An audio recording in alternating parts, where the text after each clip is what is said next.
నమస్తే, welcome to our channel. ఈరోజు వచ్చేసి మన ముందు X home minister Mysore Reddy గారు ఉన్నారు. ఆయనతో మనం మాట్లాడదాం. నమస్తే సార్. నమస్కారం సార్, ఇది ఈ నెల 22 రోజు మన జమ్మూ కాశ్మీర్ పహల్గామ్లో ఒక దాడి జరిగింది. అందులో దాదాపు 27 మంది చనిపోయారు. సో అది ఎప్పుడైతే న్యూస్ బయటకు వచ్చిందో అప్పుడు దేశం మొత్తం చాలా పాకిస్తాన్ మీద కోపంగా ఉంది. సో ఇప్పుడు రీసెంట్గా చూసుకుంటే ఏంటి అంటే అసలు మనకు పాకిస్తాన్కి గొడవ ఏంటి సార్? అంటే ఆ జమ్మూ కాశ్మీర్ లాగేసుకుందామనా, లేదంటే మన దేశాన్ని ఎదగనీయకుండా ఉందామనా? ఏంటి అసలు పాకిస్తాన్? ఇప్పుడు ఇది కాశ్మీర్లో కింగ్ ఉన్నప్పుడు ఓకే, విలీనంలోకి అయినారు కదా. ఇక్కడ నిజాం నవాబు కానీ సంస్థానాలు కానీ విలీనమైన అందరూ విలీనానికి అంగీకరించినారు, విలీనం చేసుకున్నారు. కానీ అక్కడున్న కింగు విలీనానికి అంత తొందరపడలేదు. ఈ లోపల ఏమైందంటే కాశ్మీర్ రెచ్చగొట్టిన వాళ్ళు అయితేనేమి పాకిస్తాన్లో వాళ్ళు దాడి చేసి కొంత రాజు యొక్క సంస్థానంలో కొంత భాగాన్ని ఆక్రమించినారు.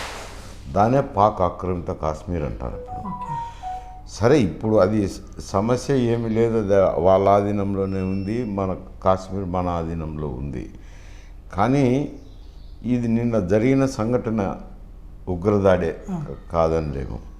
కానీ ఉగ్రదాడి వెనుక ఎవరున్నారు అని ఆలోచన చేసినప్పుడు మళ్ళీ ఈ ఉగ్రవాదాన్ని పెంచి పోషిస్తున్నది పాకిస్తానే. వాళ్ళు పాకిస్తాన్ బార్డర్ నుంచే వస్తున్నారు, వాళ్ళు పాకిస్తానీలే. కాబట్టి ఎందుకు ఇది జరుగుతుంది అనే ప్రశ్న మీరు అడుగుతున్నారు. ఏమంటే ఇప్పుడు పాకిస్తాన్ కూడా ఆర్థిక పరిస్థితి విచ్ఛిన్నమైంది, దేశం దివాలా అంచుల్లో ఉంది. అందువల్ల ఏమైందంటే ద్రవ్యోల్బణం వల్ల పాకిస్తాన్లో ధరలు విపరీతంగా మండిపోతున్నాయి. సామాన్య మానవునికి నిత్యావసర వస్తువులు కానీ ఇవన్నీ అందుబాటులో లేకుండా పోయి అక్కడ ఒక ప్రజల్లో విశ్వాసం సల్లగింది ప్రభుత్వం పట్ల. దానికి తోడు బెలూచిస్తాన్లో మాకు స్వాతంత్రం కావాలా, మా దేశం మాకు ఇవ్వండి అని బెలూచిస్తాన్ వాళ్ళు పాకిస్తాన్ మీద టెర్రరిస్ట్ దాడులు చేస్తున్నారు. ఈ ఆఫ్ఘనిస్తాన్ నుంచి కూడా దాడులు జరుగుతూనే ఉన్నాయి. ఈ అంతర్యుద్ధం అయితేనేమి ఈ సమస్యల నుంచి పక్కదావ పట్టించాల. కాశ్మీర్లో దాదాపుగా ఇటీవల ఎన్నికలు జరగడం జరిగింది, ప్రభుత్వం ఏర్పడింది, రాష్ట్ర ప్రత్యేక ప్రతిపత్తి కావాలని అడుగుతున్నారు. దానికి ఎన్డీఏ గవర్నమెంట్ కూడా సానుకూలంగానే స్పందించింది. పరిస్థితులు ప్రశాంతంగా ఉన్నాయి. ఉండినప్పుడు ఇక్కడ ఏదో అల్లకల్లోలం సృష్టించాలనేది వాళ్ళ ధ్యేయం. అక్కడ ప్రజల దృష్టిని మళ్లించవచ్చు, కాశ్మీర్లో అల్లరిని సృష్టించవచ్చు, భయాందోళన భయోత్పాతాన్ని సృష్టించవచ్చు అని ఇక్కడ యాత్రికులు అన్నమాట, టూరిస్టులు. ఎందుకంటే సమ్మర్ కాబట్టి చల్లగా ఉంటుందని చెప్పి మొత్తం ఏషియా దేశాల నుంచి అక్కడి చోట్ల నుంచి వచ్చినారు అక్కడికి. వచ్చినప్పుడు వాళ్ళలో ఈ ముస్కరులు వచ్చిన వాళ్ళు పేర్లు అడిగారు. పేర్లు అడగడము, ఐడి కార్డులు, తర్వాత ఐడి కార్డులు అయితేనేమి బట్టలు తీసి ముస్లింలా కాదా అని చూసి హిందువులైతే హిందువులను కాల్ చేసినారు. అంటే హిందువులను ప్రత్యేకించి కాల్చడం అంటే ఇక్కడ మత చిచ్చు లేపాలనేది ఉద్దేశం కనపడుతుంది.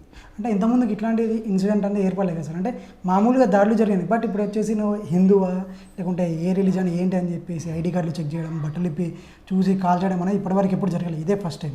అవును, ఇదే మారు. అంటే హిందువుల మధ్య ముస్లింల మధ్య విద్వేషాలు రెచ్చగొట్టాలని. సార్, ఇంకొక విషయం తీసుకుంటే ఇప్పుడు పాకిస్తాన్కి వచ్చేసి వాటర్ వెళ్ళకుండా మనం ఆపేసాం. సో దానివల్ల ఈ ప్రాబ్లం అనేది సాల్వ్ అవుతుంది అనుకోవచ్చు సార్? లేదంటే ఇప్పుడు వేరే దేశాలు కూడా అట్లా ఇలా ఆపేస్తారని చెప్పేసి ఏమన్నా అడిగే ఛాన్స్, మనం క్వశ్చన్ చేసే ఛాన్స్ ఉంటుందంటారా? ఈ సింధు నది టిబెట్లో పుడుతుంది. ఇది హిందూ దేశంలో ప్రవహించి మెజారిటీ భాగం పాకిస్తాన్లో ఉంది. ఈ నెహ్రూ గారు ఉన్నప్పుడు అక్కడి ప్రభుత్వంతో చర్చలు జరిపి జలాల ఒప్పందం చేసుకున్నారు. వాళ్ళకు 60%, మనకు దాదాపు 40% నీళ్లు ఉండేటట్లు. ఇప్పుడు దాని ప్రకారం అంతర్జాతీయ యుఎన్ఓ తరఫున ఒక ట్రిబ్యునల్ కూడా పర్యవేక్షిస్తుంటుంది. ఈ యొక్క ఉగ్రదాడికి నిరసనగా పాకిస్తాన్ మీద 5 ఆంక్షలు విధించినారు. ఒకటి, సింధు నది జలాలను ఒప్పందాన్ని రద్దు చేసుకోవడం. 2, ఇక్కడున్న పాకిస్తాను వీసాలపై వచ్చిన పాకిస్తాన్ దేశస్తులను వెళ్ళిపోమని చెప్పినారు. ఇంకా 2-3 ఆంక్షలు విధించినారు. అవి దౌత్యపరమైన అంచెలే. సింధు నది జలాలను ఇప్పటికిప్పుడు ఆపాలంటే ఆపలేరు. ఒప్పందం రద్దు చేసుకున్నారు. ఇంకా భవిష్యత్తులో డ్యామ్లు గిమ్లు నిర్మాణం చేసి నిలుపుదల చేయాల్సి ఉంటుంది. మేము ఒప్పందాన్ని రద్దు చేసుకుంటామంటానే జలాలు నిలిచిపోవు అక్కడ. కాకపోతే ఎప్పుడో ఒక తూరి ఆ ఒప్పందం రద్దయింది కాబట్టి మన ఇష్ట ప్రకారం డ్యాములు నిర్మాణం చేసినప్పుడు వాళ్ళకు జలాలు తక్కువ వస్తాయి భవిష్యత్తులో. ఇవి దౌత్యపరమైన చర్యలు కాబట్టి ఈ చర్యల్లో అంత సరైన సమాధానం కాదు, ఫిట్టెస్ట్ రిప్లై కాదు. గతంలో ఇట్నే 2 మార్లు జరిగినప్పుడు, ఒక మారు 2016లో జరిగినప్పుడు బాల్కోట్లో మిలిటరీ సర్జికల్ స్ట్రైక్ చేసి అక్కడున్న ఉగ్రవాదుల క్యాంపులను ధ్వంసం చేసి వచ్చినారు. మళ్ళా 2019లో మిలిటరీ మీదనే, వాహనాల మీదనే దాడి జరిగింది. దాడి జరిగినప్పుడు విమాన దాడి చేసింది. విమాన దాడి అయితేనేమి, డ్రోన్లతో అయితేనేమి, క్షిపణులతో అయితేనేమి దాడి చేసి ఉగ్రవాద శిబిరాల్లో ధ్వంసం చేసినారు. ఇక్కడ వచ్చేసరికి కేవలం దౌత్యపరమైన అంచెలు విధించినారు. దీని మీద ప్రజల్లో ఉండే ఆగ్రహావేశాలు చల్లారలేదు. వీళ్ళ మీద తీవ్రమైన చర్యలు తీసుకోవాలనేది. తీవ్రమైన చర్యలు అంటే ఏముండాయి? ఒకటి, గతంలో చేసినట్టు సర్జికల్ స్ట్రైక్స్ చేయాలా. అది ఇప్పుడు వీలయ్యే పరిస్థితి లేదు. ఎందుకంటే ఒక మాట జరిగినాయి కాబట్టి వాళ్ళు కూడా జాగ్రత్తగా మిలిటరీని సరిహద్దులకు తీసుకురావడం, అప్రమత్తం చేసి సరిహద్దుల్లో తెచ్చిపెట్టారు. సరే, వైమానిక స్థావరాలను కూడా దగ్గరికి జరుపుకున్నారు. అన్ని వాళ్ళు సంసిద్ధంగా ప్రిపేర్డ్ అయినాకనే ఈ దాడి జరిగింది. ఇప్పుడు అటువంటి సడన్ స్ట్రైక్స్ చేసేదానికి లేదు. ఇంకా నెక్స్ట్ ఆల్టర్నేటివ్ ఏమిటి? వార్ డిక్లేర్ చేస్తే దాని పరిణామాలు ఎట్టుంటాయి అనేది. ఇప్పుడు ఉక్రెయిన్లో రష్యా ఏమనుకున్నది? 10 రోజుల్లో ఉక్రెయిన్ ఆక్యుపై చేస్తామని వచ్చినారు. సంవత్సరమైనా జరగలేదు. ఇప్పుడు పాలస్తీనాలో అట్లే అట్లే ఉంది. ఇప్పుడు యుద్ధం అంటే ఎక్కడ ఆగుతుంది, ఎప్పుడు ఆగుతుంది అనేది. ఎందుకంటే యుద్ధంలో తీవ్రంగా నష్టపోయేది పాకిస్తానే. భారతదేశానికి కూడా కొంతమేరకు నష్టం ఉంటుంది. ఈ నష్టాలను బేరీజీ వేసుకొని అంచనా వేసుకోవాల్సింది ఉంటుంది. ఇప్పటికీ వాళ్ళకైతే విమానాలు ఇచ్చినారు, transport planes route Turkestan. China మీ సార్వభౌమాధికారానికి ఏదైనా నష్టం వాటిల్లేటట్టుంటే మేము జోక్యం చేసుకుంటాము, కాకపోతే ఇప్పుడు చర్చించుకోండి అని. అమెరికా వాళ్ళు కూడా మీరు చర్చించుకొని శాంతియుతంగా పరిష్కారం చేసుకోండి అని అమెరికా కూడా సూచిస్తాను. ఈ దేశాలు, యూరోప్ దేశాలు అయితేనేమి, అమెరికా అయితేనేమి, చైనా అయితేనేమి, రష్యా అంటే అక్కడ ఉక్రెయిన్ యుద్ధంలో ఇరుక్కొని ఉంది. వీళ్ళు ఎట్ట రియాక్ట్ అవుతారనేది కూడా చూడాల్సింది ఉంది. వరల్డ్ ప్రపంచ దేశాలు ఇవన్నీ అంచనా వేసుకున్నప్పుడు ఇప్పుడు ఏమైంది? దౌత్యపరమైన అంచనా విధించినారు. మొన్న త్రివిధ దళాధిపతులతోనూ, అంటే వైమానిక, నావిక, పదాతి దళాధిపతులతోనూ, సెక్యూరిటీ అడ్వైజర్ దోబల్ అయితేనేమి, రక్షణ శాఖ మంత్రి, ప్రధానమంత్రి వీళ్ళంతా కూర్చొని బాగా తీవ్రంగా చర్చించినారు. లోతుగా చర్చించి సైన్యానికే స్వేచ్ఛనిచ్చారు. అవును. పూర్తి స్వేచ్ఛ, మీరేమైనా చేయండి, అవును. ఎప్పుడు దాడులు చేయాలా, ఏం చేయాలా, ఎట్లా చేయాలా అనే నిర్ణయాధికారము వాళ్ళకే ఇచ్చినారు. దీని ప్రతీకారం ఎట్లా చేయాలా అనే దానికి ఇచ్చినారు. కాబట్టి ఏమవుతుందో మిలిటరీ వాళ్ళ ఏం ఆలోచన చేసి ఎట్లా చేసేదో వాళ్ళు నిర్ణయం చేసుకుంటారు. సార్ ఇప్పుడు కొందరు ఏమంటున్నారంటే ఊరికే ప్రతిసారి వాళ్ళతో మనకు యుద్ధం ఎందుకు, ఒకేసారి న్యూక్లియర్ బాంబు వేసేసి అయిపోతుంది కదా అని చెప్పేసి కొందరు అంటున్నారు కదా, అంటే అట్లా వేయడానికి పాసిబుల్ అవుతుందంటారా? వాళ్ళ దగ్గర కూడా అణ్వాయుధాలు ఉన్నాయి, ఓకే. మన దగ్గర అణ్వాయుధాలు ఉన్నాయి. వాళ్ళ అణ్వాయుధాలు వాళ్ళు వేసినా కానీ కొంచెము సరిహద్దుల్లో ఏదో నష్టం జరుగుతుంది మనకు. ఓకే. మనం అనుదాడి చేసినామంటే వాళ్ళు పూర్తిగా పాకిస్తానే మటాష్ అయిపోతుంది. కానీ అనుదాడి అనేది ఇంతవరకు ప్రపంచంలో ఇక్కడ గల్ఫ్ కంట్రీస్లో యుద్ధం జరిగినా కానీ రష్యా దగ్గర కూడా అణ్వాయుధాలు ఉండినా కానీ వాడరు. కొంచెం నియంత్రణ ఉంది. అది బాంబులు వేసేదానికి ఒకసారి అయిపోయేసేదానికి వాళ్ళే ఉన్నాయి. మనకు నష్టం జరుగుతుంది, మనం వేస్తే వాళ్ళకు నష్టం జరుగుతుంది. ఇది వాస్తవమే, వాళ్ళకు పూర్తి నష్టం జరగచ్చు. కానీ అణుదాడి అనేది అది తీవ్రమైన సమస్య. దానికి ఇమ్మీడియట్గా పాల్గొనేదానికి లేదు. దీనికి కట్టడి చేయాలి. పాకిస్తాన్ను ఆర్థిక పరంగా, దౌత్యపరంగా, రక్షణ పరంగా 3 విధాలుగా చేయాల్సింది ఉంటుంది. ఆర్థిక పరంగా అంటే ఇక్కడ అరేబియా సముద్రంలో వాళ్ళ నౌకాయానాన్ని అడ్డగించేదానికి చేయొచ్చు. ఓకే. అప్పుడు వాళ్ళ మూమెంట్స్ తగ్గిపోతాయి. తర్వాత రకరకాల కార్యక్రమాలు చేయాలి. ఓకే. చేసి చేయాల్సింది ఉంటుంది. కానీ ఒకటే మార్గం అంటే ఈ బాంబులు వేయడం అంటే అది కుదిరే పని కాదు. ఇంకోటి సార్, మన దేశము IMFకి సూచన ఇచ్చిందంట, దయచేసి మన పాకిస్తాన్కి లోన్ అనేది ఇవ్వకండి, ఇస్తే వాళ్ళు ఏం చేస్తున్నారంటే అభివృద్ధి చెందకుండా మన టెర్రరిస్టులను పెంచి పోషిస్తున్నారు, దానివల్ల ప్రపంచం మొత్తం ఆగమాగం అవుతుంది, దయచేసి ఇవ్వకండి అని చెప్పేసి వాళ్ళకు చెప్పారంట. ఈ కోణంలో ఏమన్నా ఆలోచించి వాళ్ళకి ఇచ్చే అప్పుని ఆపేసుకుంటారు అనుకోవచ్చా సార్? ఇట్లా వాళ్ళు ఆర్థికంగా చితికిపోయినారు. ఓకే. ఆర్థికంగా డబ్బు కావాలని చెప్పి IMFను వాళ్ళు పాకిస్తాన్ ప్రభుత్వం కోరుతున్నారు. అది అంతర్జాతీయ సంస్థ. ఓకే. దానికి మనం సూచనలు ఇవ్వలేం. ఇండియా సూచనలు ఇవ్వలేదు. వాళ్ళ ఆన్సర్లు, వాళ్ళ కథ, వాళ్ళు మళ్ళీ రీపేమెంట్ ఉండదా ఇవన్నీ చూసే ఇస్తారు. అది మనము జోక్యం చేసుకునే దానికి లేదు. అంటే అట్లీస్ట్ చెప్పొచ్చు కదా సార్, అంటే దీనివల్ల ఇట్లా అవుతుంది కదా, కొంచెం ఆలోచించండి. అట్లా కాదు. అది ఉగ్రవాదులను పోషించి వాళ్ళు కూడా కండిషన్స్ పెడతారు. IMF లోన్ ఇచ్చినా వాళ్ళు వీటికి మాత్రమే వాడుకోవాలా, మీరు రీపేమెంట్ ఎట్లా చేస్తారో ఇవన్నీ చూస్తారు. వాళ్ళు చూసి ఇస్తారు. కాబట్టి ఉగ్రదాడికి డబ్బు ఖర్చు పెట్టేదానికి అవకాశం లేదు.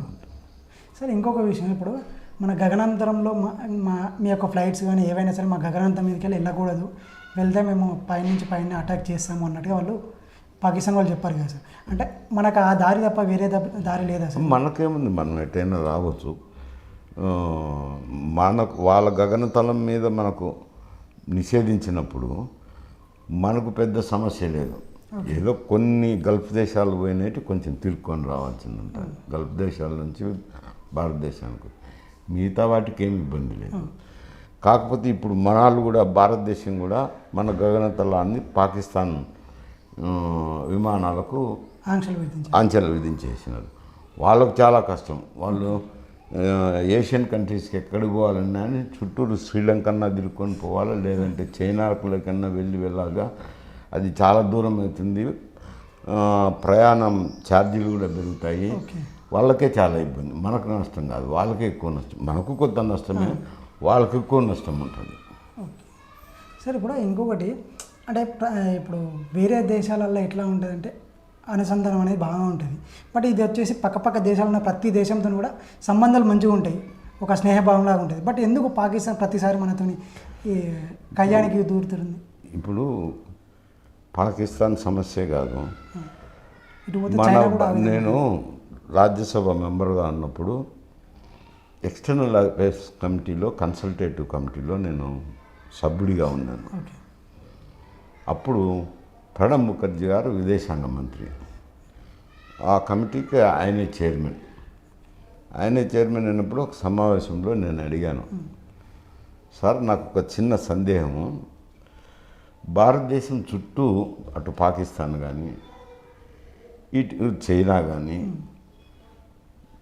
తర్వాత బంగ్లాదేశ్ అంటే అప్పటికి వేరుగానే ఉన్నది సమస్య, ఇటు శ్రీలంక కానీ ఈ దేశాలన్నీ మన మిత్రదేశంగా కాకుండా శత్రువుగా చూస్తున్నారు ఎందుకు అని. మీరు లేవనెత్తిన అంశం చాలా మంచి అంశమే, ఇది అందరం ఆలోచన చేయాల్సిన అంశమే. ఏమి రానంటే వాళ్ళకు కేవలం మనది పెద్ద దేశము, ఆర్థికంగా వాళ్ళకంటే బలంగా ఉన్నాము, ఒక అసూయతో వాళ్ళు మన మీద ఇట్లా శత్రుత్వం పెంచుకుంటున్నారు. ఇది పాకిస్తాన్ విషయం వచ్చేసరికి అది వేరు సమస్య. ఈ వాళ్ళకు సమస్య ఉన్నప్పుడు అక్కడ ప్రజాస్వామ్య ప్రభుత్వం లేదు, మనది ప్రజాస్వామ్య ప్రభుత్వం. శాసనసభలు ఉన్నాయి రాష్ట్రాల్లో, కేంద్రంలో పార్లమెంట్ ఉంది, 5 సంవత్సరాలు మారి ఎన్నికలు జరుగుతుంది, ప్రజలు ఎన్నుకున్న వాళ్ళే పరిపాలన సాగిస్తారు. ప్రధానమంత్రి ఆధ్వర్యంలోనూ అన్ని నిర్వాహక కార్యక్రమం జరుగుతుంటుంది. ఈ కార్యక్రమాలు మిలిటరీ కూడా ప్రధానమంత్రి ఆధ్వర్యంలోనే ఉంటుంది, అప్పర్ హ్యాండ్ ఉండదు. అక్కడికి పాకిస్తాన్కి వెళ్ళేసరికి పాకిస్తాన్లో ప్రజాస్వామ్య ప్రభుత్వం లేదు, ఎప్పుడూ సైన్య చేతిలోనే ఉంటుంది. ఇప్పటికైనా కానీ ప్రధానమంత్రి అనేవాడు ఉన్నాడు కానీ అక్కడున్న సైన్యాధ్యక్షుడు చెప్పిన పప్పెటే ఉండేది ప్రధానమంత్రి, అతన్ని కాదని ఇతను ఏం చేయలేడు. అక్కడున్న సైన్యాధ్యక్షుడు మునీర్ అని, అతను పుల్వామా దాడి చేసినప్పుడు అతని ఆధ్వర్యంలోనే పుల్వామా దాడి జరిగింది. పుల్వామాలో 19 అనుకుంటాను మన సైనిక శకటాల మీద దాడి చేసి 60 మంది సైనికులను చంపారు. అప్పుడు అతని ఆధ్వర్యంలోనే జరిగింది.